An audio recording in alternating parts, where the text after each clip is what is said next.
ಹೃದಯದ ಒಡತಿ ಅಧ್ಯಾಯ 57. ಅಂದು ಪ್ರಾಚಿ ಮನೆಯಲ್ಲೇ ಇದ್ದಳು. ಮದುವೆ ಹತ್ತಿರದಲ್ಲೇ ಇದೆ. ಕೆಲಸಗಳು ಸಾಕಷ್ಟಿವೆ. ಮೊದಲೇ ಅವಳಿಗೆ ಎಲ್ಲವೂ ಪರ್ಫೆಕ್ಟ್ ಆಗಿರಬೇಕು. ಒಬ್ಬಳೇ ಹೋಗಲು ಬೋರ್. ಜೊತೆಗೆ ಅವಳಿಗೆ ಯಾರೂ ಸ್ನೇಹಿತರಿಲ್ಲ. ಬೇರೆ ಯಾರೋ ಯಾಕೆ, ದುಷ್ ಇದ್ದಾರಲ್ಲ, ಮೊದಲು ಫ್ರೀ ಇದ್ದಾರಾ ಕೇಳೋಣವೆಂದು ಕಾಲ್ ಮಾಡಿದಳು. ಅವನು ಆಫೀಸ್ನಲ್ಲಿ ಇರೋದಾಗಿಯೂ ಅಷ್ಟೇನು ವರ್ಕ್ ಇಲ್ಲ, ಬರುವೆ ಎನ್ನುತ್ತಾನೆ. ನಿಮಗೆ ಕೆಲಸಗಳಿದ್ರೆ ಬರೋದೇನು ಬೇಡ. ನಿಮಗೆ ಗೊತ್ತಲ್ಲ, ನನಗೆ ಅದೆಲ್ಲ ಇಷ್ಟ ಆಗಲ್ಲ. ನೋನೋ, ನಾನಿವಾಗ ಫ್ರೀ ಇರೋದಕ್ಕೆ ಹೇಳಿದ್ದು. ಇಬ್ಬರು ಹಾಗೆ ಕ್ವಾಲಿಟಿ ಟೈಮ್ ಸ್ಪೆಂಡ್ ಮಾಡೋಣ ಅಂತ. ಉಗುರು ಕಚ್ಚುತ್ತಿದ್ದವಳು, ಓಕೆ, ಹಾಗಿದ್ರೆ ಮನೆಗೆ ಬನ್ನಿ. ಸುಮ್ಮನೆ ಬೇರೆ ಬೇರೆ ಕಾರ್ ಯಾಕೆ? ಸರಿ ಮೇಡಮ್, ನೀವು ಕರೆಯೋದು ಹೆಚ್ಚಾ ಅಥವಾ ನಾವು ಬರೋದು ಹೆಚ್ಚಾ? 20 ಮಿನಿಟ್ಸಲ್ಲಿ ಇರ್ತೀನಿ. ಶಾಲಿನಿಗಂತೂ ಅಜ್ಜಿ ಅಲ್ಲಿಂದ ಇಲ್ಲಿಗೆ ಮನೆಯ ತುಂಬೆಲ್ಲ ಯಜಮಾನಿಯಂತೆ ಓಡಾಡುತ್ತಾ ಮನೆ ಕ್ಲೀನ್ ಮಾಡಿಸುವುದರ ಜೊತೆಗೆ ಬೆಳಗ್ಗಿನಿಂದ ರಾತ್ರಿಯ ಊಟದವರೆಗೂ ಅವರು ಹೇಳಿದ್ದೇ ಊಟ ತಿಂಡಿಯ ಮೆನು. ಹಾಗೆ ಮದುವೆಯಲ್ಲಿ ಮಾಡಬೇಕಾದ ಶಾಸ್ತ್ರಗಳ ಕುರಿತು ಮಾತಾಡುತ್ತಿದ್ದರೆ ಶಾಲಿನಿಗೆ ತನ್ನ ಇರುವಿಕೆ ಇಲ್ಲಿ ಯಾರಿಗೂ ಮುಖ್ಯವಲ್ಲ ಎಂಬುದ ನೆನೆದೇ ಕೆಟ್ಟ ಕೋಪ ಬರುತ್ತಿತ್ತು. ಈ ಮುದುಕಿ ಒಬ್ಬಳು ಇಲ್ಲದೆ ಹೋಗಿದ್ದರೆ ದಿನಕ್ಕೆ 1-2 ಬಾರಿಯಾದರೂ ಪ್ರಾಚಿ ಮಮ್ಮಿ ಎಂದು ಮಾತಾಡಿಸುತ್ತಿದ್ದಳು. ಆದರೆ ಈಗ ತನ್ನತ್ತ ತಿರುಗಿಯೂ ನೋಡುವುದಿಲ್ಲ. ಏನು ಮಾಡಲಿ, ಏನಾದರೂ ಮಾಡಲೇಬೇಕಲ್ಲ. ಮುದುಕಿ ಇಲ್ಲ ಅಂದರೆ ನನ್ನ ಮಾತಾಡಿಸಲೇಬೇಕಾದ ಅನಿವಾರ್ಯತೆ ಬಂದೇ ಬರುತ್ತೆ. ಆದರೆ ಈ ಮುದುಕಿ ಎಲ್ಲಿ ಹೋಗ್ತಾಳೆ? ಬಂದಿರೋದೇ ಮದುವೆಗೆ. ತುಸು ಯೋಚಿಸಿದವಳು, ಇಲ್ಲೇ ಇರಲಿ, ಆದರೆ ಎದ್ದು ಓಡಾಡದೇ ಇದ್ದರೆ. ಎಸ್, ಇದೇ ಸರಿ.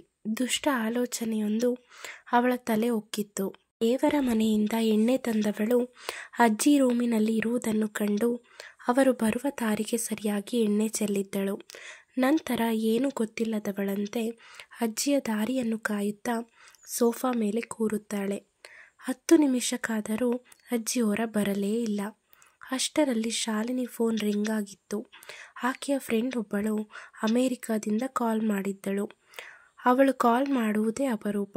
ಇನ್ನು ಈಗ ಸ್ವೀಕರಿಸದೆ ಹೋದರೆ ಈ ಕಾಗೆ ಮುದುಕಿ ರೂಮಿಗೆ ಅಂಟಿಕೊಂಡಿದೆ. ನಿದ್ದೆ ಕಿದ್ದೆ ಹೋಯ್ತೋ ಏನೋ. 10 ನಿಮಿಷ ಮಾತಾಡಿ ಬಂದು ನೋಡೋಣ ಎದ್ದು ನಡೆದಿದ್ದಳು.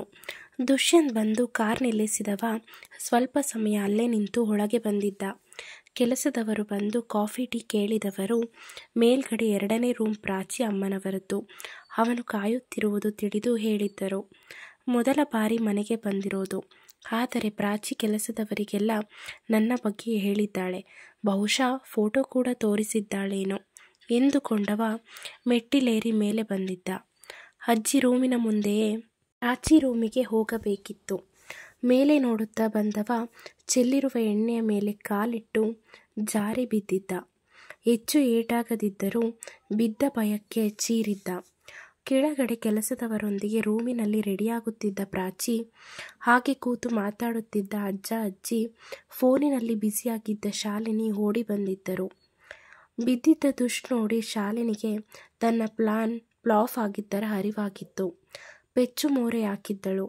ಪ್ರಾಚಿ ಓಡಿ ಬಂದವಳು, ದುಷ್, ಏನಾಯ್ತು, ಏಕೆ ಬಿದ್ರಿ? ಅವನ ಸಹಾಯಕ್ಕೆ ಬಂದವಳು ಕೈ ಹಿಡಿದು ಎತ್ತಿದಂತೆ ಮತ್ತೆ ಜಾರುತ್ತಿದ್ದವನ ಕಂಡು ನೆಲ ಪರೀಕ್ಷಿಸಿದ್ದಳು.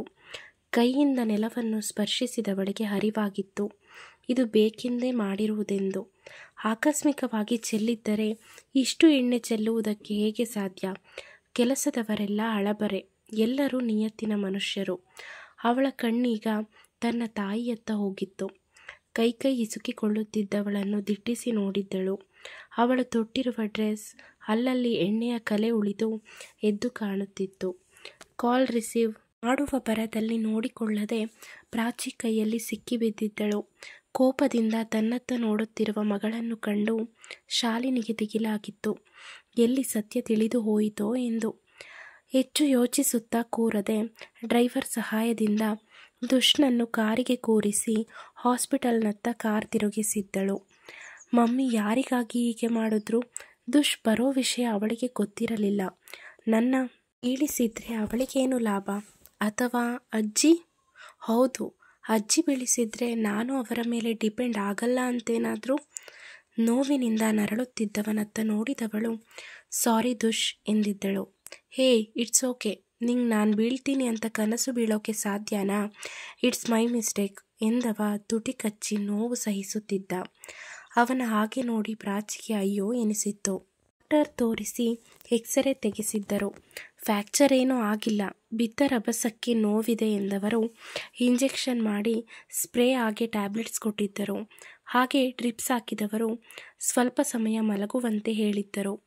ಒಂದೇ ಸಮನೆ ಓಡಾಡುತ್ತಾ ತನ್ನ ಪಕ್ಕದಲ್ಲೇ ಕೂತು ಕಾಳಜಿ ತೋರುತ್ತಿದ್ದವಳತ್ತ ನೋಡಿದವ ಹಿಂದೆ ಒಮ್ಮೆ ಬೈಕಲ್ಲಿ ಆಕ್ಸಿಡೆಂಟ್ ಆದಾಗ ಜೊತೆಗಿದ್ದ ಗರ್ಲ್ಫ್ರೆಂಡ್ ಹಾಸ್ಪಿಟಲ್ವರೆಗೂ ಬಾರದೆ ರಸ್ತೆಯಲ್ಲಿ ಕೈ ಬಿಟ್ಟು ಹೋಗಿದ್ದಳು.